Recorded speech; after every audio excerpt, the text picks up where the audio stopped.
At least ito magkakaroon po tayo ng magandang collaboration, cooperation with yun nga sa mga claimant ng West Philippine Sea. And being an ASEAN nation also, na maganda na magkaroon tayo ng at least yung bang isang direction, no?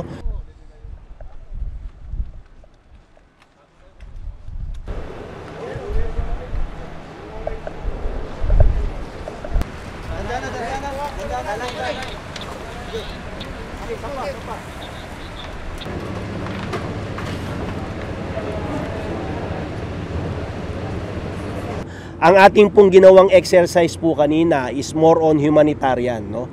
Firefighting, search and rescue, life saving.